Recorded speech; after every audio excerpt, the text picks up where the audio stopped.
नमस्कार मंडळी. आमचे वर्ष 60.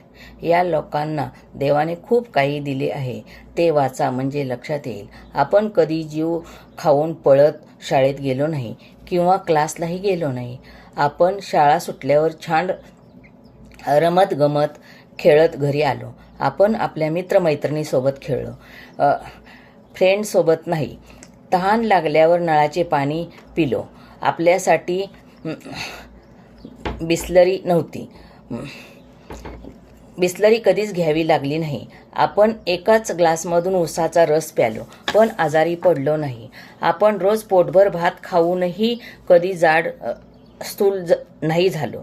आपण कित्येक अनवाणी फिरलो, तरीही कधी पायाला दुखापत झाली नाही. आपल्या निरोगी राहण्यासाठी कधी कॅल्शियम घ्यावे लागले नाही. आपली खेळणी आपणच बनवली. 2 रिकाम्या काडीच्या पेट्यासुद्धा आपल्यासाठी गाडी किंवा फोन बंदूक बनवायला भरपूर असत. आपण आपला वेळ पालकासोबत आनंदाने घालवला. तेव्हा आपल्याजवळ मोबाईल, फेसबुक, कॅम्प्युटर, इंटरनेट वगैरे नव्हते, कारण आपल्याजवळ खरेखुरे मित्रमैत्रिणी होते. आपण मित्रमैत्रिणीच्या घरी कधीही जायचो, खेळायचो, तिथे कधीही जेवायचो. आपण कधी फोन करून येऊ का म्हणून विचारले नाही. आपली अशी पिढी होती की आपण सर्व आज्ञा पालकांच्या पाळायचो, खूप मस्तीही करायचो. आपण स्पेशल नसो, पण आपण एक व्यक्ती म्हणून नक्कीच आहोत.